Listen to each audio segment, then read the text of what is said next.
Absolutely. Want to ask some questions this evening. Drew Titan Bronx on deck. Shout out to the mighty LDBC. This is Painful Excellence podcast, and I have a question. What happened to our female artists? What happened to them? What happened to them? I just want to know what happened to them. I'm gonna take y'all on a little bit of a journey. Some of you my age, some of you might be a little older, but we're gonna ask the questions because I'm no longer in the business of saying I don't know what's going on or what happened. I'm gonna ask the question, see if y'all figured it out. Because it's a whole lot deeper than what we think.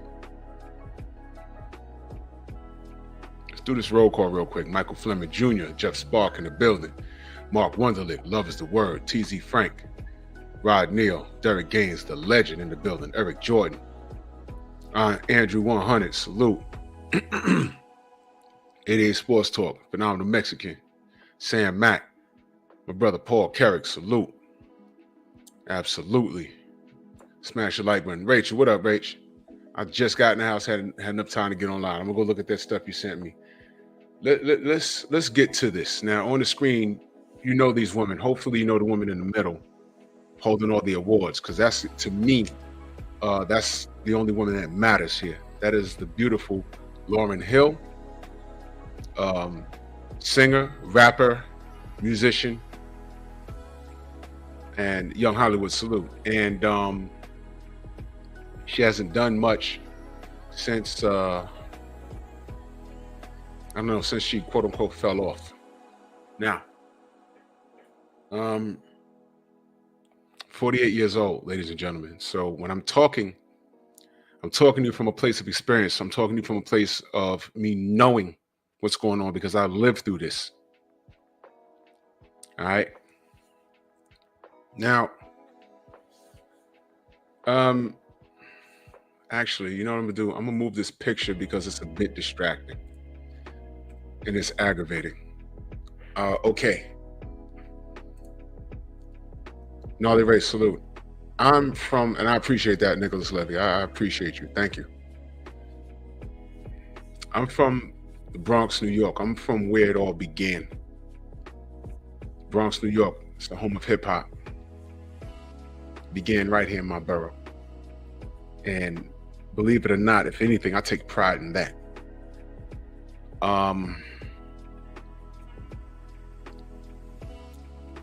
The hip hop culture, what the fuck is this? Great. The hip hop culture is something to be proud of. It's a direct reflection of what we, Black people, created in our time of need. It was our voice. It was a way of us conveying our gripes in a articulate and creative manner, and it got people to listen. There was a lot of wordplay. It was a form of slam poetry before the term slam poetry became known, before it was invented. It was our way of communicating with one another. It was our way when society began to look at us and say, what are they doing now? What are they doing now? I mean, never mind the fact that we created rock and roll. Yes, rock and roll. Black people created rock and roll. The rock and roll that you know today is not the rock and roll of, when my parents were younger, the original rock and roll. Little Richard, Chuck Berry, Elvis Presley, who had soul. They call him a thief. The thing was, he was intrigued by Black culture, and what he did was, oh yeah, I will, Young Hollywood. Trust me, I will. And what he did was he just started imitating what he saw his favorite black artists do, the swiveling of the hips and all that stuff, which was um, perceived as very sexual movements. And he was getting a lot of credit for things that we created, but that's nothing new. That's nothing new. Um, so when hip hop began in the 70s in my borough, it was just beats. Um, and then DJs, I don't want to get too deep into it, but then DJs started scratching and everything else. And then rappers just started rapping over the beats. And it went from basement parties, house parties, block parties. And then people started basically playing records backwards. I've seen that and rapping over it. This is something we created. Then rappers started battling each other. It was something that we created. And we come from humble beginnings. And I take pride in that. Showtime Major, salute. And if I miss you in the chat, just know that I love you. I just need to cook. So we come from humble beginnings, and it's something that we created. And once it went mainstream, business does what it does.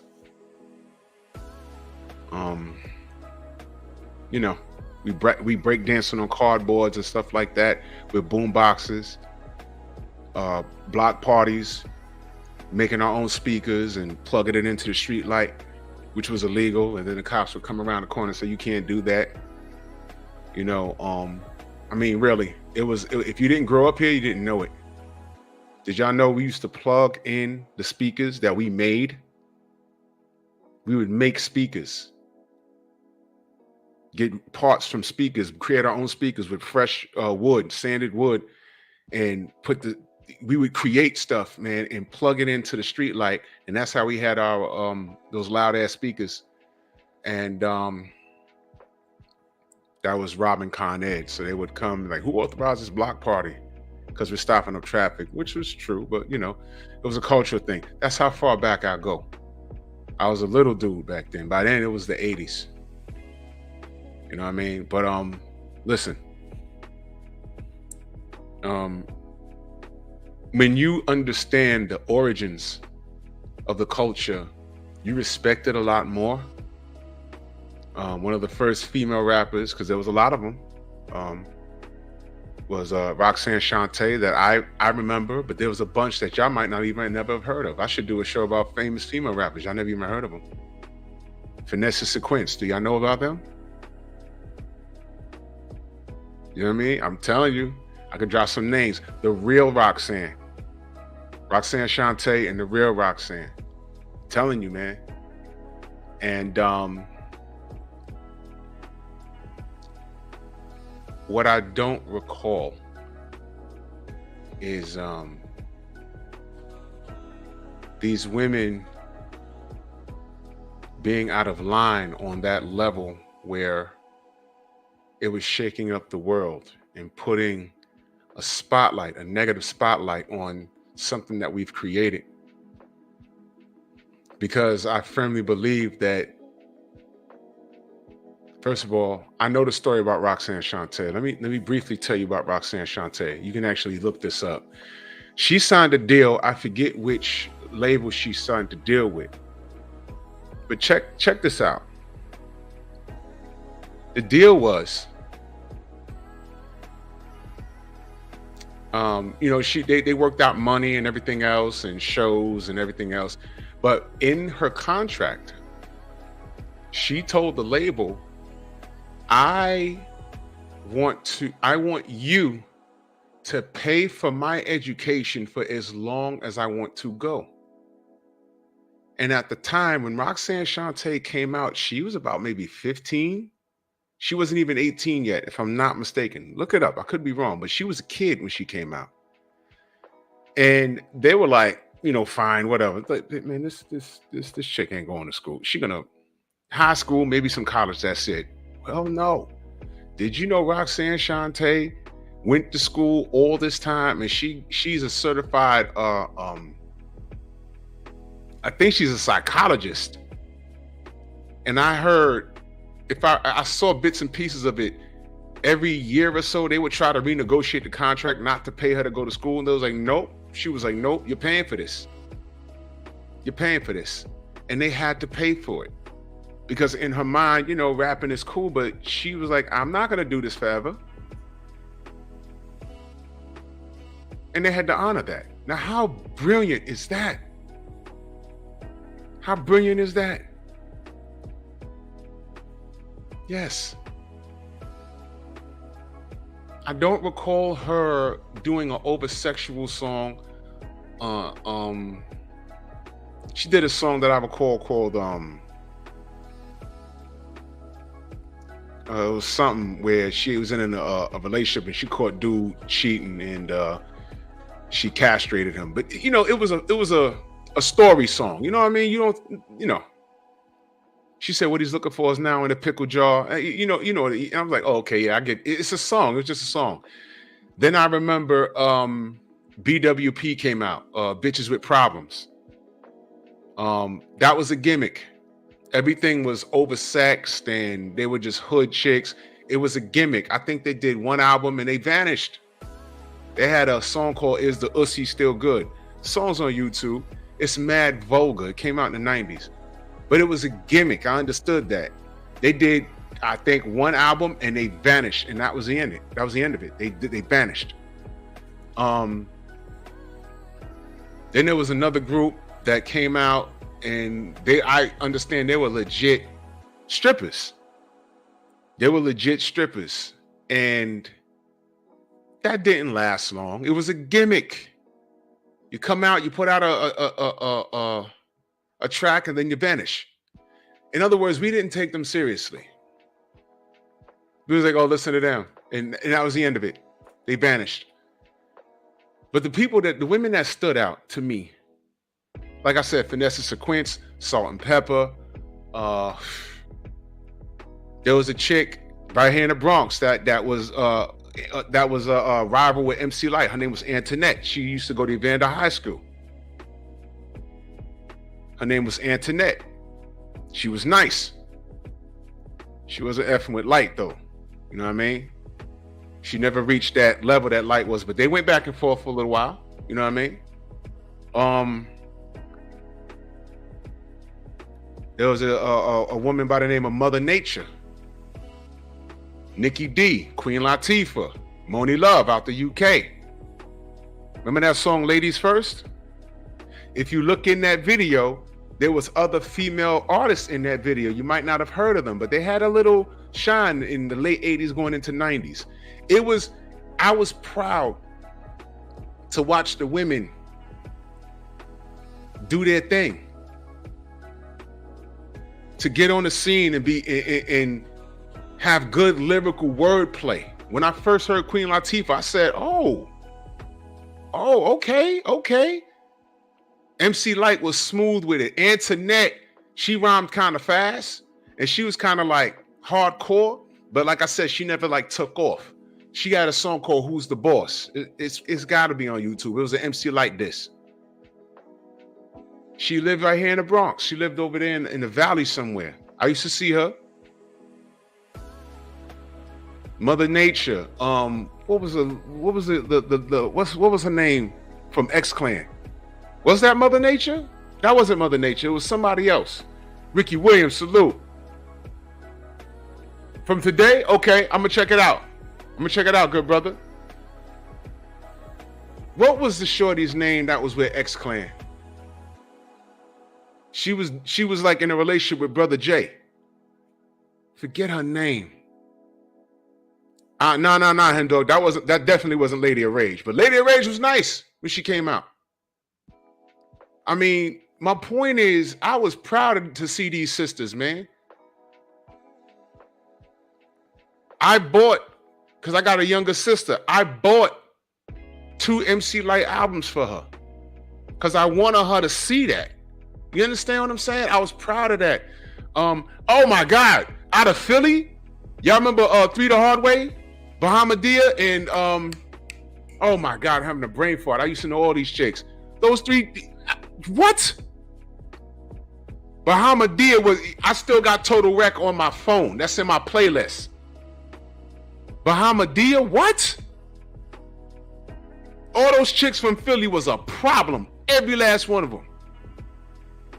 I mean, running around there with Black Thought, who hands down is one of the best lyricists today. Black Thought is a whole issue. All those chicks out of Philly was different, bro. They were different. But what I'm saying is, I was proud. We used to have y'all bring me back now. I remember JJ Fad. I remember them. JJ Fad wasn't my cup of tea, but they were from out west, and wasn't those MC Hammer's girls? I think, weren't they? Supreme Beast in the building. This brother will know what I'm talking about. Queen Mother Rage. Yo, bro, there was so many female MCs to be proud of. I mean, I don't know where y'all from, but we had video music box out here. I mean, we had BET, Video Soul, and when they did that little rap thing, that's when I started seeing the West Coast artists, but they got a little happy with the West Coast artists. There was like 1,000 of them, and I couldn't keep up. Video music box, to be little biased, they were straight East Coast. New York, Philly, DC. And once you get below the Mason-Dixon line, which is, I think the cutoff point is Philly somewhere, the music changed. But things coming out of DC, things coming out of Philly, that shit was knocking. And the women were on it, bro. I was like, yo, these sisters, something to be proud of. Derek Gaines in that super chat. Salute. He said Lynn K was her name from. Hey, that's her. That's her. That's her. ISIS. I was so proud of these sisters. It was like when their videos came on, I didn't turn the channel. I'm like, all right, okay. Queen Latifah's first track, Dance to the Music, in that video, all those teenagers dancing, I went to school with all of them. All of them are from my high school. Every last one of them. The dark-skinned kid dancing with the slope, he used to live up the street from me. I went to school with all of them. Queen Latifah, her dancer used to date, y'all remember Special Ed, the rapper. Used to date him. He used to live in the building across from mine. She used to live in the building across from mine. She don't live there no more. But one day we was walking. We was like, that's Special Ed? And she came out the building. I was like, oh, okay. Yep. But it was something to be proud. Oh my God, wait a minute. Even the dancers. You remember MC Light's dancers? Who remembers the name of the dancers? It's very simple. Spurger Marshall in that super chat. He said Mia X was a whole monster on the mic among dudes. Yes, sir. Yes, sir. Yo, bro.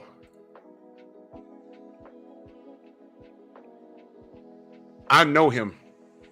And that's all I'm going to say. I know Chi. And I ain't going to, y'all know the story.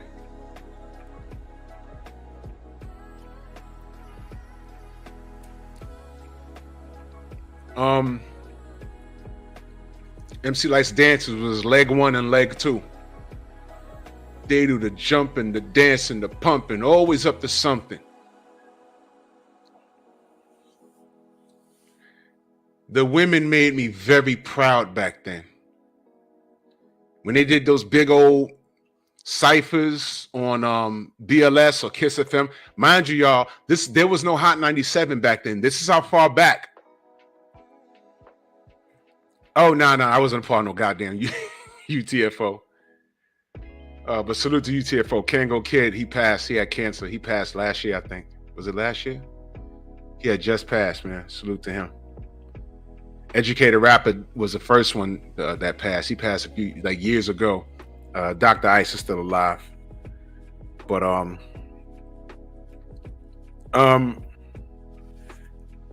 I was back in the day, there was no Hot 97, y'all. It was BLS, the stations out here in New York. It was BLS and Kiss FM.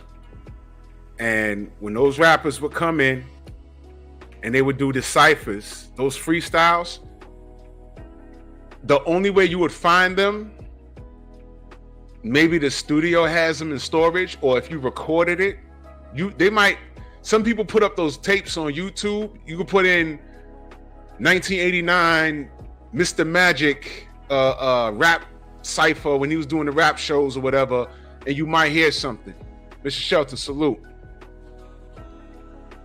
You know what I'm saying? And you'll hear some shit. And those were the good old days, man.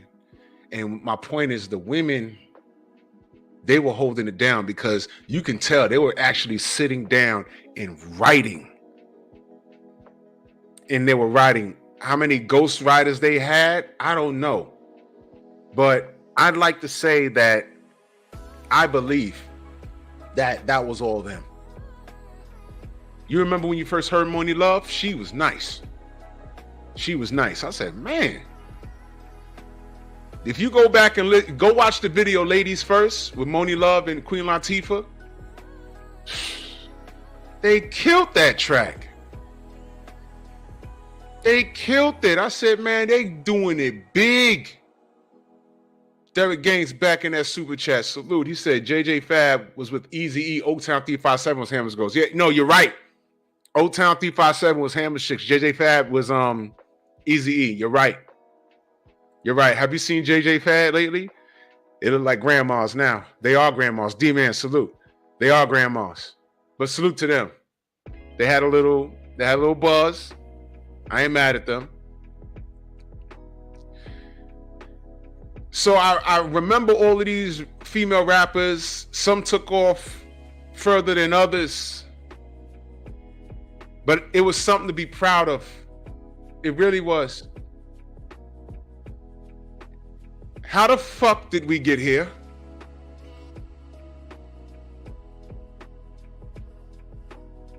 What the fuck happened? What the hell is this? How did we go from all of that I was talking about? These ladies had lyrical wordplay. They were battling each other. In the 90s, forget about it, man. The Black Medallion era, I called it. Conscious rap. The sisters was out there being conscious. There was no war with the men. Everybody they formed a united front. Everything was great. In Bitches with Problems and Hoes with Attitude, and those were groups, by the way. If you're just getting here, those were real groups. Hoes with Attitude, Bitches with Problems. You know, they were gimmicks.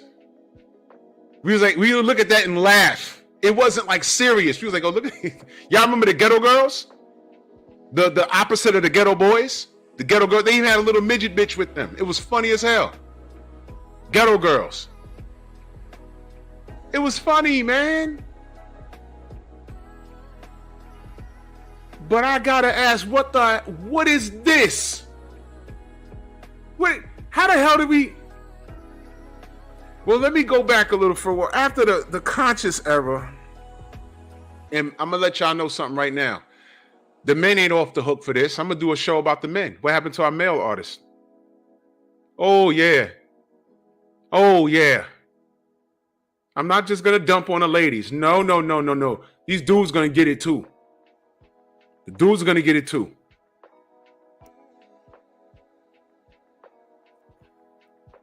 I had to pinpoint what happened. Well, last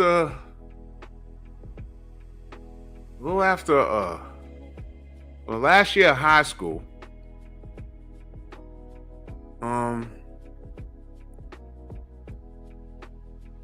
Little Kim was a little, shock value. I didn't really take it too serious.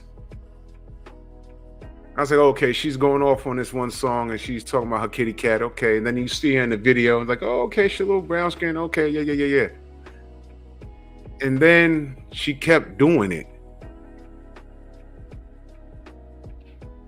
She kept doing it. She kept doing it and doing it. And I'm like, is this her gimmick?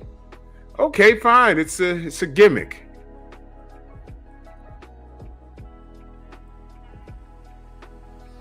I wasn't really like, I really didn't, I was like, okay, this one chick.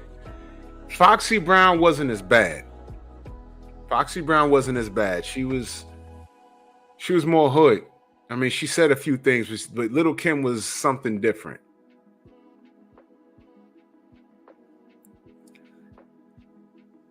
And after her, these little smuts started popping up. It's like, there go another one. There go another one. There go another one. There go another one. I'm like, what the fuck is going on here? And I was hoping it would die down and go away, because here's what happened. Fugees came out, and they were cool. I liked them. They were cool. Lauryn Hill put out a separate album, the Miseducation of Lauryn Hill. Let me tell y'all something. Whether you like hip hop or R&B, if you don't have that album in your collection, there's something wrong with you. Lauryn Hill touched all the bases in that album. When the Fugees came out, well, I'm gonna leave it, y'all.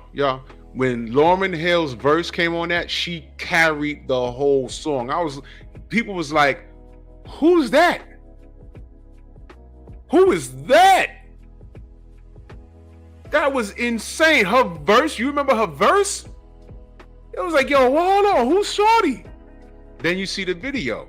And what did you notice? You know what I noticed? Let me tell you what I noticed. First thing I noticed was that she was team dark skin. Now, if y'all know me, I'm team dark skin. She was cute. Lyrical content, yes. She played a little guitar, yes. Ricky says Lauryn Hill's overrated. I'm explaining to you why she's not. Terrence Bailey, what up? No, I'm not. No. I'm gonna drop the link for when I run past the fellas. When I talk about the fellas, because the niggas get on my nerves. And I'm gonna say this: when I do this show about the men, you niggas supposed to be leaders.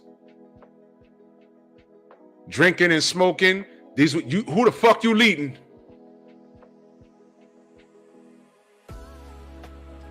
Wait till I do that show. These niggas ain't off the hook. I'ma get, man. They're gonna get got. Now what I'm saying is, and my brother Ricky, you're entitled to your opinion, but I want you to understand why she's important in all of this. And salute to Eric Jordan in that super chat, much love. He said that is one of the greatest albums of all times. Yep. He says, so talented, she got one project. Well, I'm explaining that. And this was the entire issue. Yeah, you're right, Kane. You're right.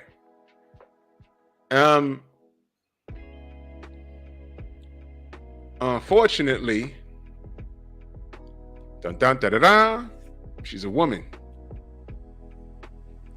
From what I understand, she was also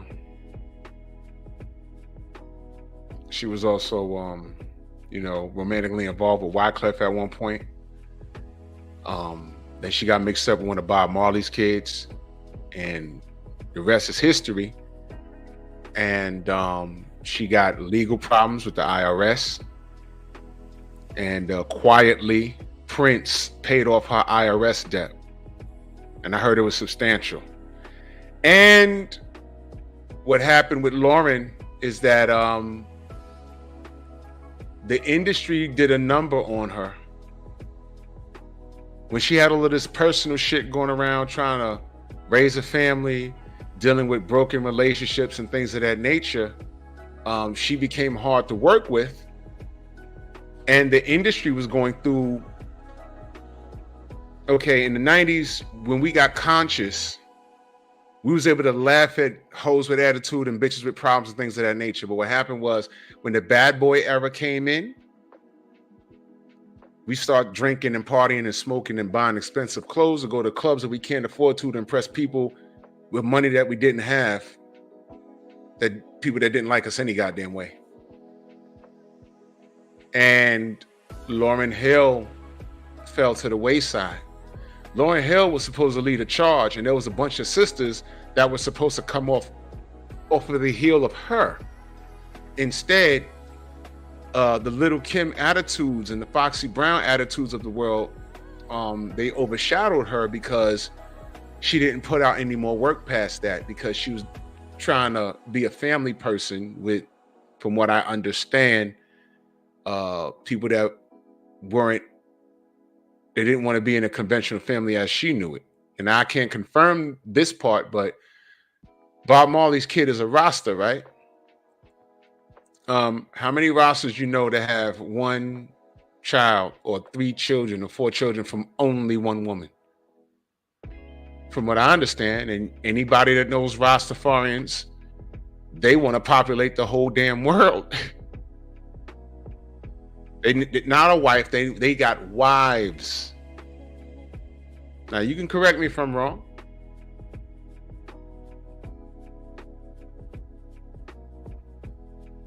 Yeah, Young Hollywood, I heard that too. Mansa Musa, salute. I heard a bunch of shit. I heard a bunch of shit. I can't confirm any of it. I don't know. I heard a lot of shit. But here's the thing.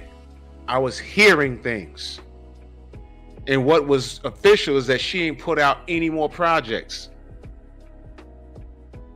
Nobody came to pick her up. Nobody said, yo, get your ass back in the studio. Stay in the public eye. Her star was at its brightest when that radio was playing all over, when that song was playing all over the radio. But after that, she had a lot of problems inside her household and legally and with the government, with the taxes, and she had a headache. And that was the perfect time for the industry to spread the negativity, enter the bad boy era, things that they were talking about. Everybody was drinking Cristal. Remember that? Remember everyone was drinking Cristal? You know what I mean? Remember that? And Little Kim talking about her, you know, she wanted to get dug out and all this other shit. You remember all of that?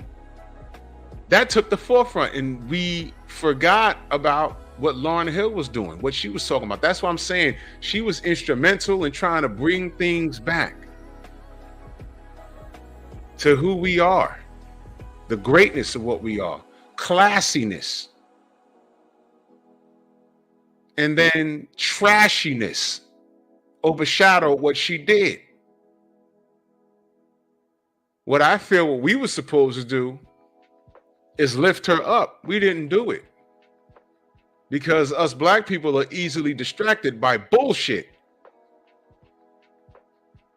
But I know I saw a video when Lauryn Hill showed up to a show one day, and who's this other bitch that came out?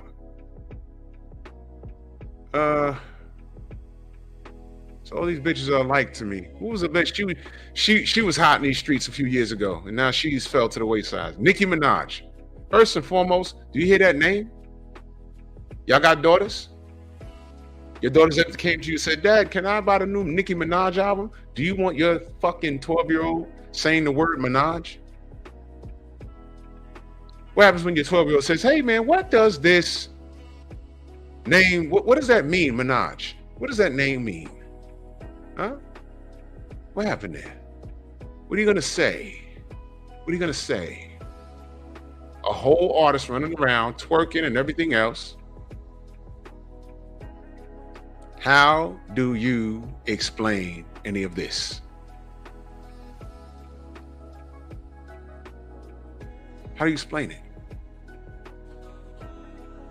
Well, she fell to the waistline, and we didn't bring her up. You know what we did? We talked about her. We talked bad about her. The media said that she lost her mind and was having a nervous breakdown. They was putting up crazy pictures of her and shit. I said, wow. But you know who they, right after that, but Nicki Minaj. Mm-hmm.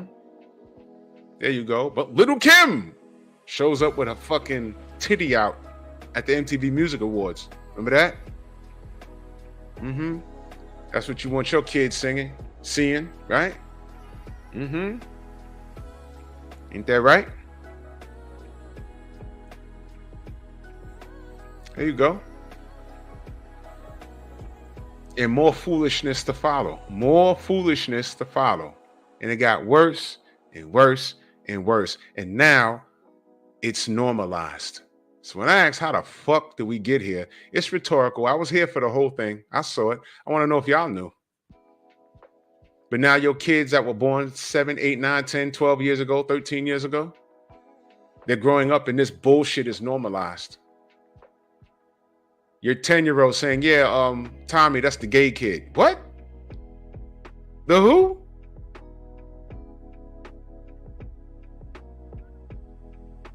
Yeah, and Phyllis Phil over there, that's the non-binary boy girl. What?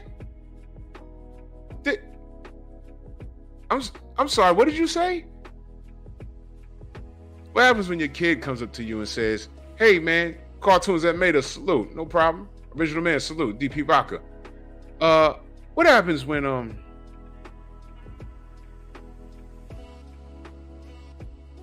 your kid comes up to you and says, what's pansexual?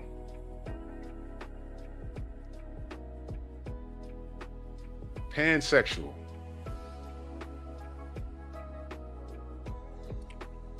I told my kids, yo, it's greedy. It's called greedy. That's what it's called.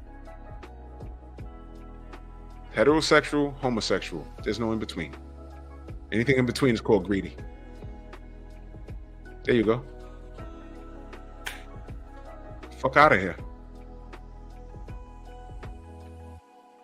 Andrew 100 says, these modern women call it body positivity. Fine. I saw the funniest goddamn thing on Instagram today. Man, there was something called overweight lesbian meetup or something. And there was a bunch of overweight lesbians on a Zoom call, and this skinny white man shows up. And they're like, okay, well, introduce yourself. Are you a woman? Or you just, no, I'm a man, but I identify as an overweight lesbian.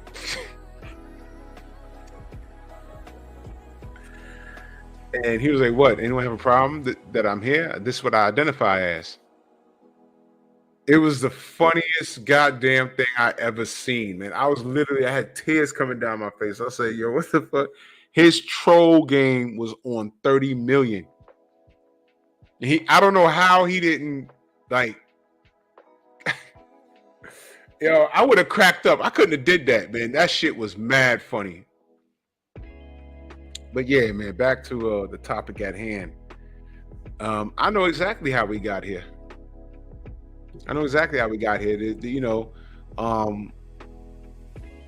Look, man.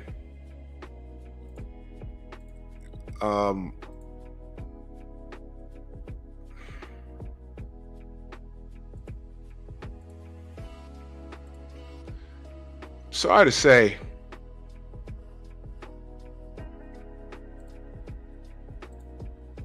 smut culture is what gets us all the time.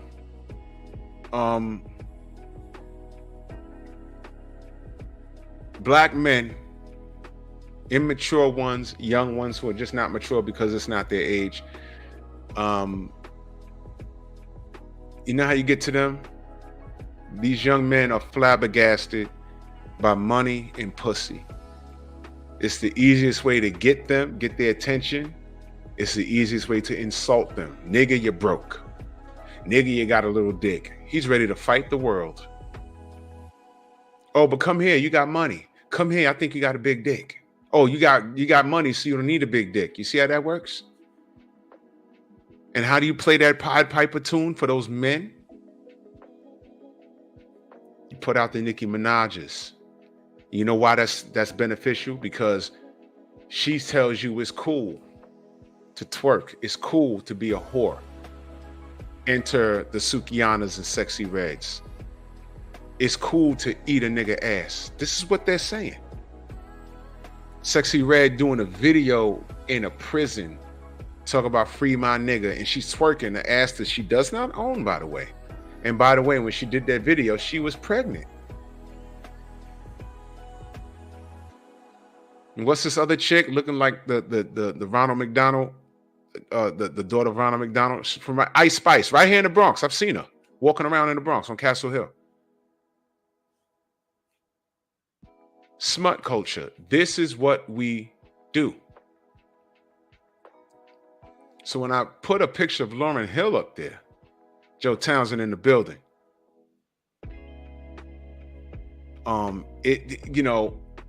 when I put a picture of Lauryn Hill, I'm saying the message that she was conveying was just fine for me.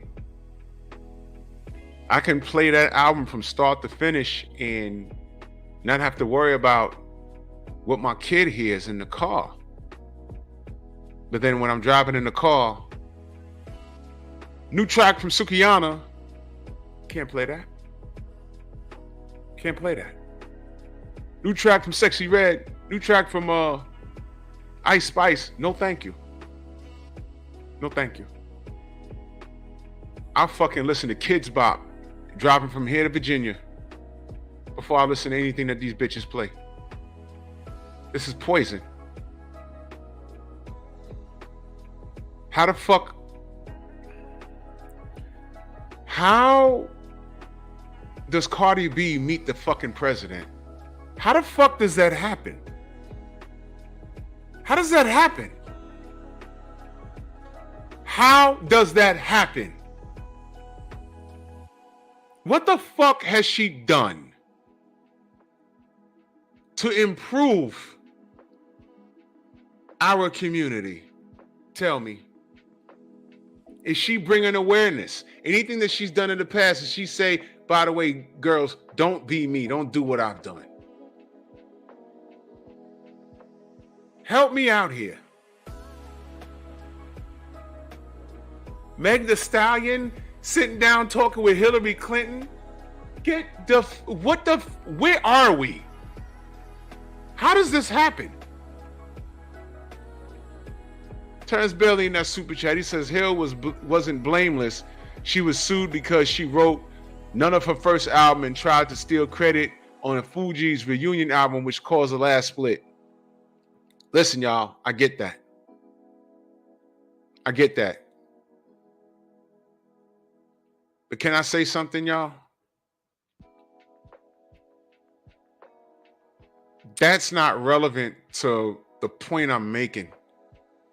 Because I'm willing to bet that Sukiana and Sexy Red and Ice Spice, I'm willing to bet that those bitches didn't write 100% of their album. I'm willing to bet that when they signed the contract, there's something in there that says you gotta be a smut 80% of the time. I need you to portray this oversexed black woman because that's empowering sisters. So I understand. I don't know what happened with that. You'll know better than me, Terrence. You'll know better than me. But she disappeared because of all of that shit. You mean to tell me there was no other chicks walking around that could have carried that mantle? Why I gotta go to fucking Neo Soul to listen to that shit? Why ain't they playing that good shit on this nigga music? Is why I don't listen to terrestrial radio anymore. This is why I don't listen to it. They can't play Michelle and DiCello. They can't play none of these women. There's no other woman that was trying to get a deal that was on that Lauryn Hill vibe. There was nobody there. You dig what I'm saying? So I understand the business part. I can't speak on that because I don't know. But what I'm saying is, here was a trade-off. Now she gone. If she's around, you know, she ain't dead or nothing like that. But like I said, I saw a video of Nicki Minaj kneeling to her. Oh my God, you're a queen. You're the best to ever do it. Yeah. Get up off your knees, bitch. You've done enough of that. You got calluses on your knees. Why are you doing this? Okay, business-wise, I fucked up. Lauryn Hill could say, business-wise, I fucked up. Okay, I understand, sister. But did you have to do all of this? Did you have to? Where the fuck is the responsibility for all of us in our community, man? If Lauryn Hill fucked herself up business-wise, look, I get it. But what did the industry do? They didn't replace her. They didn't say, man, we can get there's 1,000 Lauryn Hills. And just go to your local slam bar and get any chick with a natural hair playing the guitar, reciting poetry. There's a billion Lauryn Hills around the world. In the UK, there's probably a few thousand. And all around America, Canada. They're everywhere, trust me. But what I'm saying is, why did her vibe diminish and they picked up this Little Kim shit? It is annoying. It's annoying. It's fucking crazy, man. Jared in that super chat salute. He said, keep doing your thing, Drew. I love the last P.E.P, man. I'm on a job, good brother. Yeah, man. Don't allow her to get you killed. That's going to be something I'm going to revisit habitually. Paul Carrick, my brother, always supporting in that super chat and in that Cash App salute, man. He says, the ladies made money by taking their clothes off. They didn't need the talent. And that's what it is. Can I ask y'all something? Can y'all name one Sukiyana bar? One Ice Spice bar? One Sexy Red bar? As a man, can you, ATL, what up? Can y'all, Amanai, salute. Can y'all name one bar that those chicks said that makes you say, oh? Can you? I can't.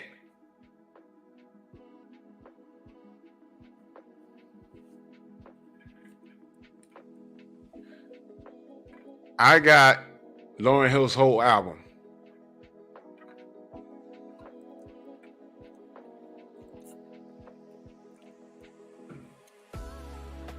Lil Kim rapped a little something, but it's not the gun that kills people. It's the people that have the gun that kills the people. So with that talent that Lil Kim did have, what did she do? She chose to promote sex and mutilate herself. And I'm not talking bad, but she looks like a fucking alien now. There was nothing wrong with her when she first came out. What the fuck was wrong with her that she had to do that to herself, man?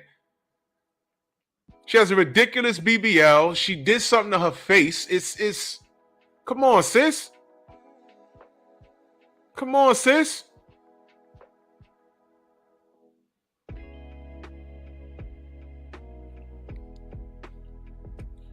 We went from ISIS to Ice Spice. There's no comparison. And this is insult to injury because nobody remembers Bahamadia. Why they act like these women died? Do y'all remember Total Wreck by Bahamadia? Come on, man.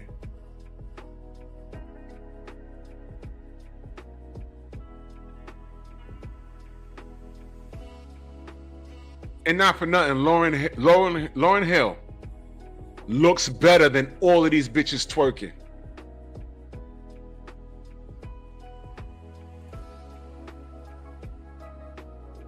Now let me talk about Trina for a second. Smut. Worn down 50-year-old hoe. Look at Sukiyana. Look like every project bitch walking up the Grand Concourse right now. These bitches are disgusting. You got a worn down hoe in the middle from the South. And I don't know where these other two bitches is from. Cardi B from the Bronx. She was literally drugging niggas and robbing them. Nothing was done. She get the how does she award it? She get to meet Hillary Clinton. She get to meet no, I'm sorry, that was Meg Thee Stallion, her stupid ass. She gets to meet the president.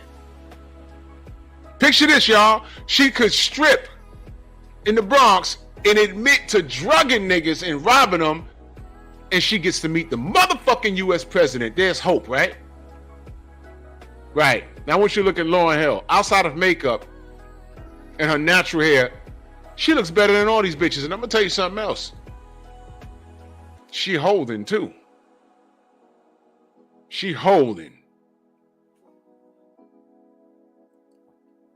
Nigga says sexy red look like Errol Spence. I'm finished. I'm done. But let me talk about Trina. First of all, I never purchased anything that she made. I heard one song with her and Trick Daddy, and that dude like getting his booty licked. I heard him say that on some show. I was like, oh man, here we go. He's one of those niggas. Okay. But check this out here. I did a show on this.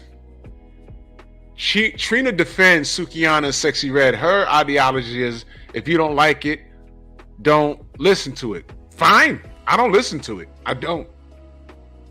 But y'all remember Trina? Do you trust a woman that not only promotes sex in an unnatural manner,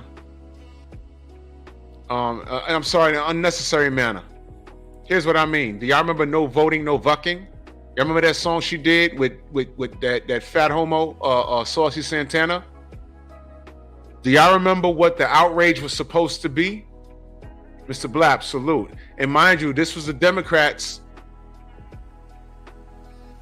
because these were black people. So you know they were doing this for the Democratic Party. Okay, no vote, no vucking. Y'all remember that? But with a V. Y'all remember that? Platt Boy, what up? Joe Townsend, so yeah, she's from St. Louis. Yeah, she need to. What's Sexy Red's last name? Hold on a minute.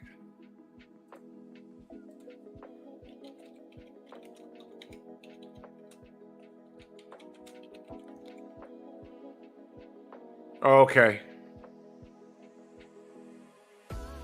Okay. I got family in St. Louis. A lot of them. I would hope that's my cousin. I'll choke her ass. I'm playing, but I'm not. Anyway. So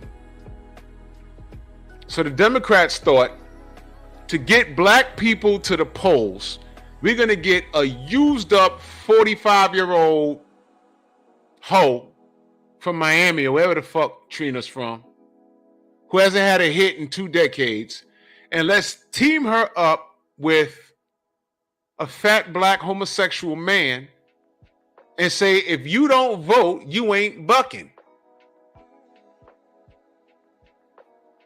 This is what they thought of us. How was there not? I mean, buildings should have been falling down. There should have been riots in the streets. I don't know how that wasn't bigger news.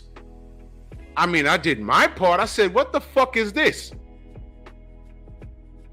That's supposed. So let me get this straight. We're sitting at home, man. You know, I don't fuck with the Democrats. I don't fuck with the Republicans, man. I don't give a fuck, man. I don't fuck with Donald Trump. I don't fuck with Joe Biden. You're sitting down, you're flicking through channels, and you see that ad. That ad is supposed to change your mind and get you to jump up and run to the polls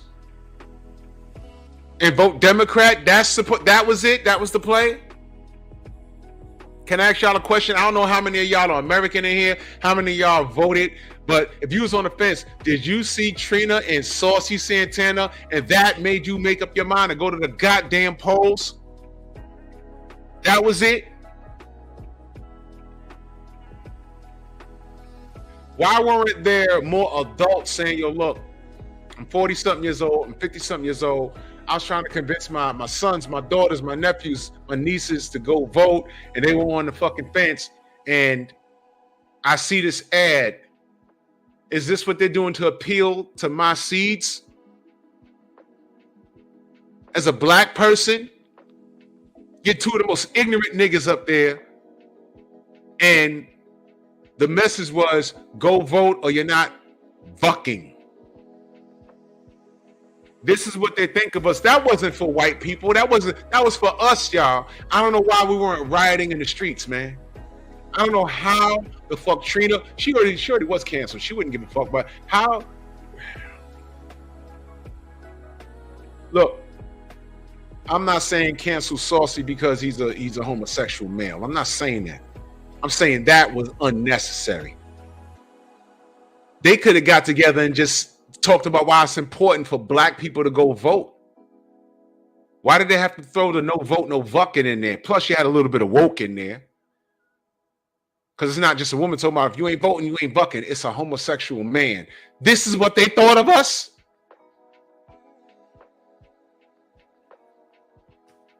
Detroit, BC in the building. This is what they thought of us, y'all.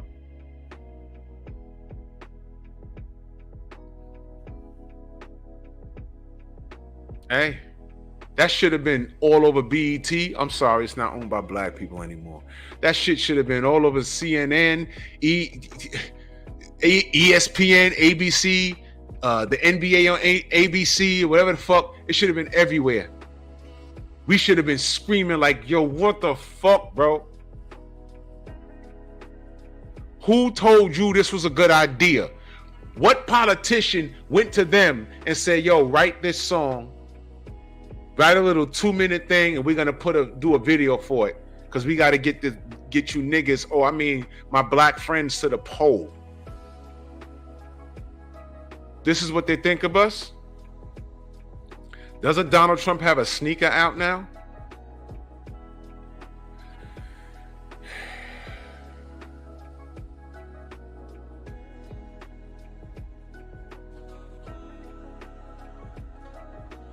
This is how they're trying to get our attention. So you got rundown strippers and fat homos leading the charge, speaking for us. This is what's going on.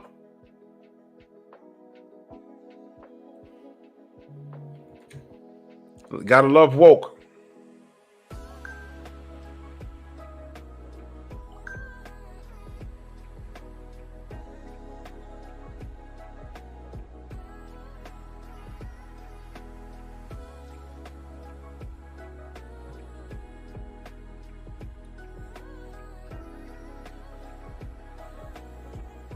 And you know why? Let me put this up here, Kane. You know why? He said Fox News should have been all over that, being hypercritical of the disrespectful pandering by the Democrats. They said nothing. You know why? Because it's a joint venture to destroy black people. They don't give a shit. They thought that was normalized. They thought it was a good move. That's what they thought. That's what they thought. That's why I didn't bother them, because it's affecting the niggas. But there wouldn't be no gay white artists with a white female rundown. Can I ask you something? Is there any white female rappers, glorifying their stink box, selling millions of records? Anybody? I can't think of one. Eric Jordan and the Strong House were actually in part of the P.E.P for 8 months, man. Salute to you, man. Eric's everywhere supporting everybody, man. Salute to you, good brother. He says, that ad made me vote for a Republican because at least Republican never stooped this low. That song is a slap in every black person's face, so dunk Democrats, man. Yo, bro, I ain't mad at you, bro. I ain't mad at you. Iggy Azalea, right? Iggy, she was talking about her stink box. Does she identify as a white person?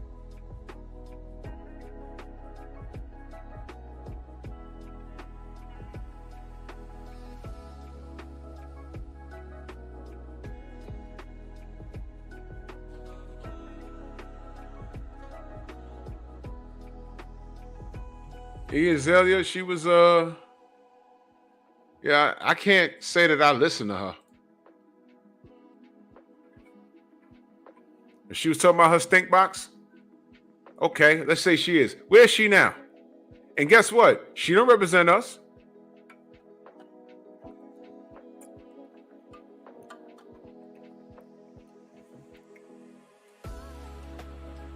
Where the female rappers condemning these bitches?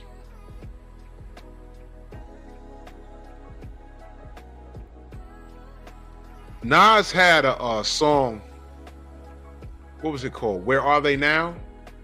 Something like that. Or What Happened To? You remember that song? He brought back all the rappers from he did one where he brought back the rappers from the early 2000s. Then he brought back the rappers from the 90s. And he did one where he brought back the rappers from the 80s. I have all of it. I have all of it. Y'all might not have heard the one from the 80s. Nas is my guy, bro.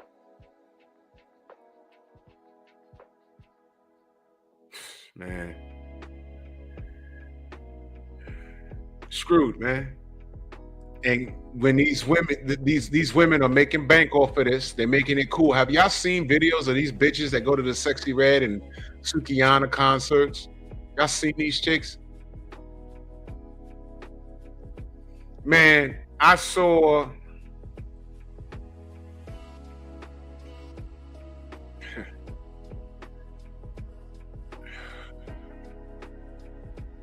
You know what, man? Now look. I don't want to listen. I'm not talking bad about anybody. I'm just gonna make some valid points. Now, listen, fellas. Let's chin check the men first. You go to the beach. It's not illegal to wear Speedos. It's not illegal. It's not. It's not illegal to wear Speedos. It's not. I personally won't wear Speedos because that's just not what I do. I wear trunks, right? Question. You go to the damn beach on whatever island. What happens if you're on the beach and you're eating yourself a nice sandwich and you look up and there is Captain Caveman, all 5'4" of him, big old stomach, and he has on some Speedos with half a wedgie. And it's like, it's not illegal, but aren't you as a man saying, yo, he shouldn't be wearing that? He shouldn't be, because what are Speedos for? Speedos are for the more in shape people. Correct? Correct? Wouldn't you be like, man, that dude shouldn't be wearing that. Why is he wearing that? What's he wearing that for? It's not illegal, but come on, right? Right? Come on, bro. Come on. Yeah, I look good in Speedos too, brother, but no, thank you. I'm just not doing it. Unless I'm on stage posing down, I'm not doing it. I'm not wearing that shit at the beach. I'm not doing it. I guess it's a European thing. You know, I guess that's okay, fine. But I'm American. I don't, no, thank you. Right? But you get what I'm saying. That's the 5'4", 300-pound man looking like Captain Caveman. He got, he got hairy shoulders and shit. It's like, bro, you shouldn't. Never mind. Okay. Now, let's reverse the roles. I saw a video of the crowd at the Sukihana concert. And I've never seen women marching to a smuts drum on this level. And there was this one sister,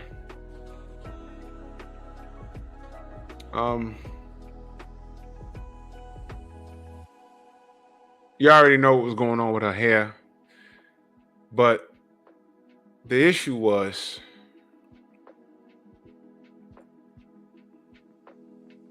she had on a fitted suit, bodysuit, and she was built like a barrel of laughs.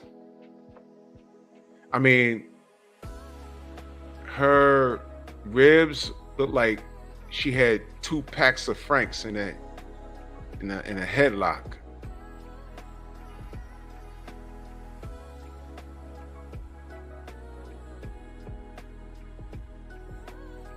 I was annoyed looking at that. I jumped out my seat. I started shadow boxing. I mean, I'm like, the fuck? What's this shit? What is she doing? What's that?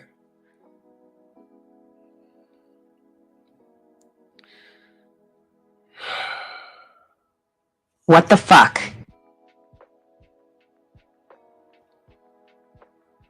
Lamont, what up?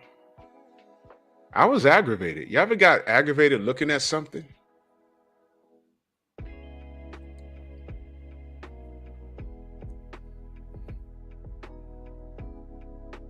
So let me reiterate.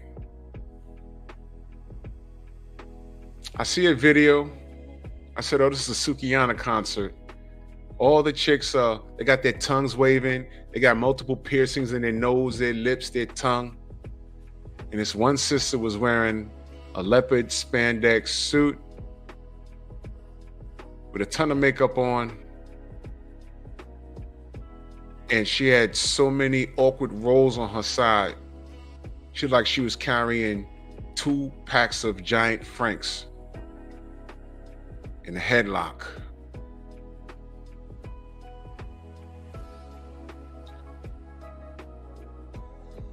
I'm no longer hungry, but I was purely aggravated.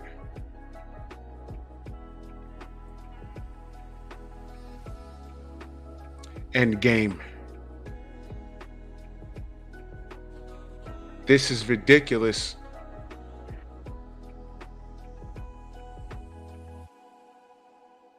She shouldn't have had that on, y'all. She shouldn't have had that on. But this is the audience. Can I tell y'all something? Do y'all know who determines the sales of music? You might never know. I'll give you a guess.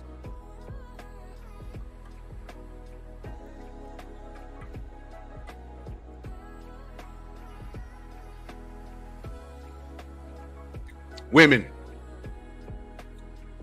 Women are responsible for a majority of the sales. Really think about it. Do men buy love songs, love albums? No. No. You know why? That era is gone. The women purchase it. Who bought more Jodeci albums, the men or the women? Who bought more Boys to Men albums, the men or the women? Who bought a majority of TLC's albums, the men or the women? Think about it.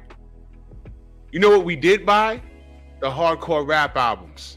Black Moon, Wu-Tang Clan. But women bought those too. They listen to all of that shit. Who goes to those? Who went to all those love song concerts? Women, and they brought their men, or the men would buy the tickets for the women. Come on now. You already know what time it is.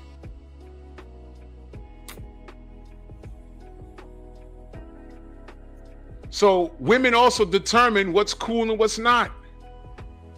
Why do men wear certain things? Because we want to know what the women are looking at. This whole beard phenomenon is fairly new to me. Everybody got this big hulking beard. 10 years from now, it'll be something else. That wasn't around back in the day. 10 years ago, it was just the thick chin straps. Prior to that, it was the skinny goatee. Prior to that, it was bald heads. Prior to that, it was the S-curl with the lineup. In between the bald head and what we got going on now, people doing the cornrows. They're still doing cornrows. It's going to be something else. Then the faux hawks came out. Come on now. But it's all about, oh, I think this is cute. Shorties, oh yeah, I think this is cute. Wear that, rock that. It's a look. Women determine that. So when I ask what happened to our female artists, I want to know what I'm talking to the women. The women, now the women in my age group look back at this shit, they're like, oh, I don't fuck with this. I don't fuck with none of this. Well, do your daughters? Probably not. But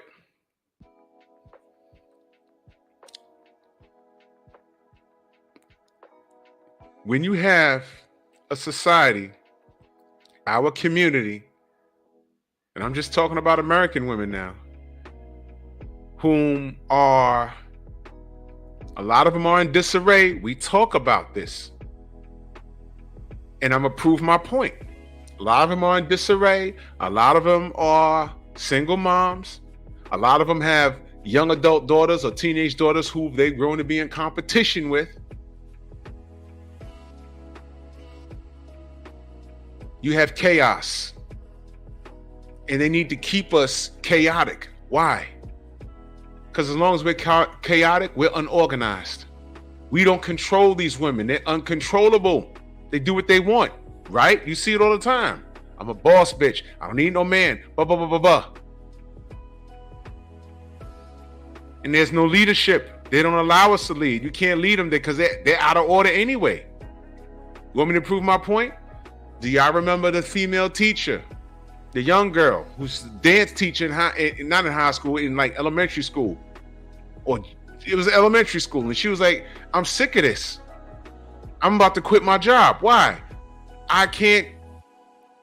These girls don't listen. I'm trying to get them to dance to Disney music. They want to listen to Pound Town. These are children, y'all. Now here's my question. Name the father that allows his daughter to listen to Pound Town.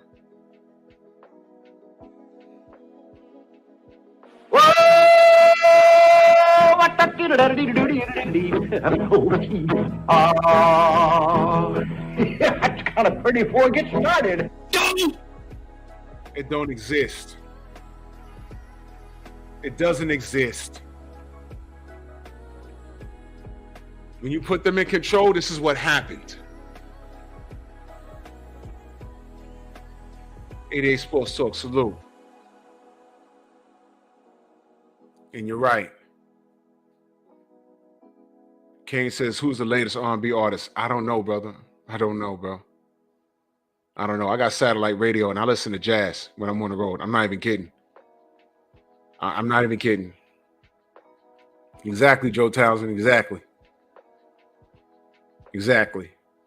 When that poor woman said, I can't take this no more. They want to listen to Pound Town. I said, those are like 8 to 10-year-olds. What do they know about Pound Town?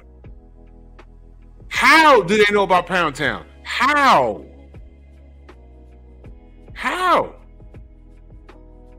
Let me tell you something. I was always able to distinguish the difference between, I understood the difference between fact and fiction. When Onyx came out, and I'm going to talk about this when I talk about the men. Onyx came out in 92. I listened to it. I partied to it. But to me, I ain't take it serious. I don't care if they were serious street dudes. I didn't care. It wasn't me. It was just good music to me. I played it in my room at a decent decibel where my mother didn't hear it. Now, why do you think that's so? Well, I listened to it with my headsets. I didn't want my mother to hear it. Why do you think that's so?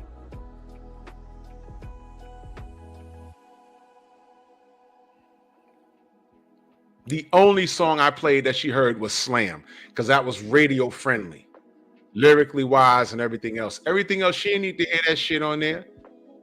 Imagine me playing Black Vagina Finder while I'm washing dishes in my mama house. Are you kidding me? She'd be like, what the fuck is that? Take that off. Sucking the next nigga's dick, which is on their first album. I'm gonna play that. But no, decades later, these girls are allowing their daughters to listen to a song called Pound Town.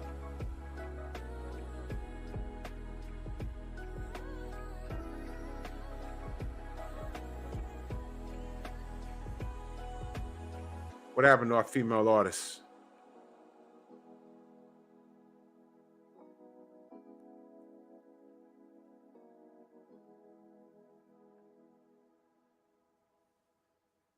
I'm gonna play this for you one more time. Give me a second.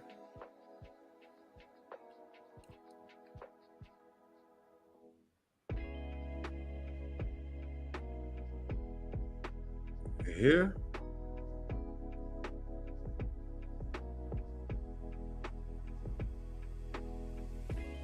Yeah, here we go.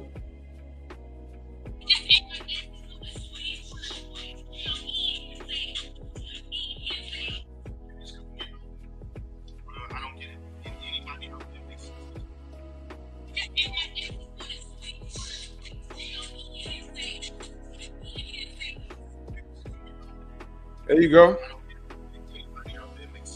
There you go. That young lady was talking about eating ass in that song um, with her daughter. With her daughter, and her daughter looked about.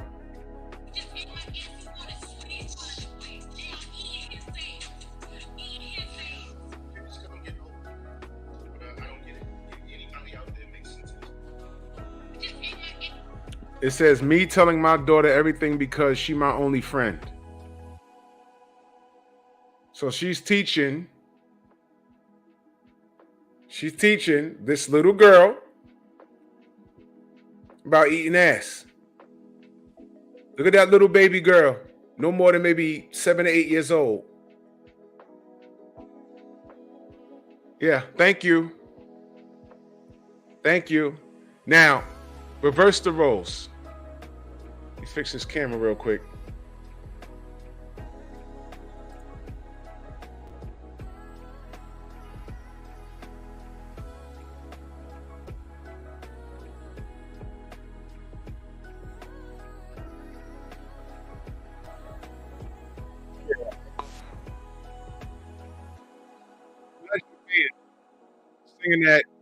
Singing like a lyric. But he's talking about eating a woman's kitty cat, and he's singing that to his daughter. He's going to jail. He's going to jail. And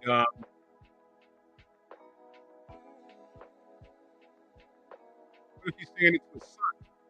His son is 8 years old. Classroom with your niece or your daughter. These are things that I talk about all the time. Am I taking shots at females? No, I'm asking what the fuck is wrong with y'all? Because any man that I saw doing that, I'd be like, what the fuck is wrong with you, dude?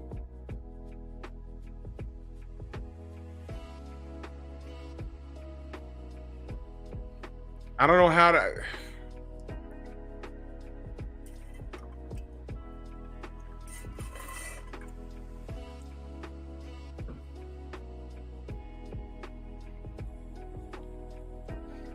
Watch this, Kane.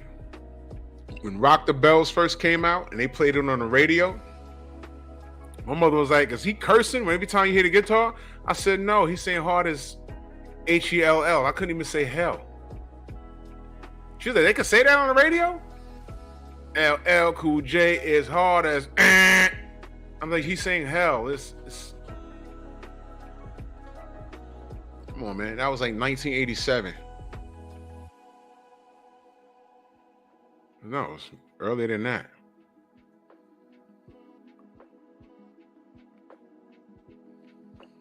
I listen to jazz when I'm driving, y'all. I listen to jazz. It calms me. I listen to different music when I'm working out, whatever mood I'm in, depending on what body part I'm working. But when I ask what happened to our female artists, I think we know money got involved. A whole lot of selling out got involved, and they don't have no problem doing that. And they ain't got no conscience of nothing. So I don't care when Sukiyana gets on there and starts crying to him, oh, sold my soul. Bitch, you didn't have to. Getting out the hood was that important to you. But I'm telling you right now, women like MC Lyte, Queen Latifah, Moni Love, all the female rappers that we looked up to, you know, they're not physically perished, but they're turning in their virtual graves, looking at this shit. Lyrically, they're saying, I'm better than these bitches right now. How we go from positive female role models to these talentless smuts talking about eating dudes' ass. To Cardi B meeting the president of the United States, a bitch that has admitted to drugging men and robbing them while they were passed out. That is a crime. She gets to meet the president. And run to the polls, because let's not forget, Trina and Saucy Santana says, no boats, no bucking. So get to the polls, you niggas, and go vote.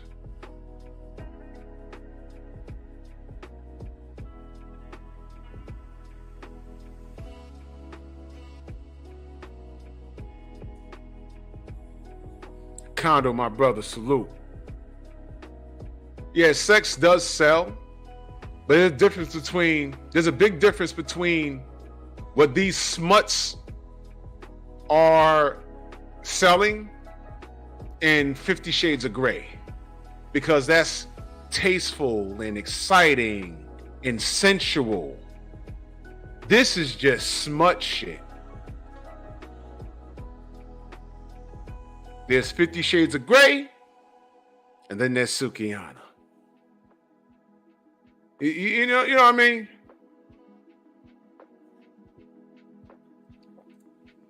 I'm out this bitch, man. Salute to everybody in the Venmo, Zelda, Cash App, the Super Chat, man. Much love to y'all, man.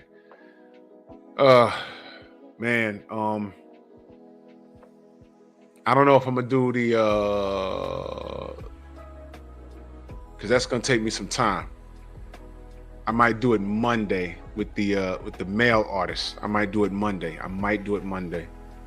Man, but salute to y'all, man. Much love and appreciation, every last one of you, man. Salute to y'all who support the channel, like and share the video, man. Let's grow. And Bear Cave tomorrow morning. Do not miss it. It's gonna be a banger, man. Do not miss it. And salute to y'all. And stay woke. Whatever that means for you, stay woke. Y'all know what it means for me. And salute to y'all, man. I'll catch you on the rebound.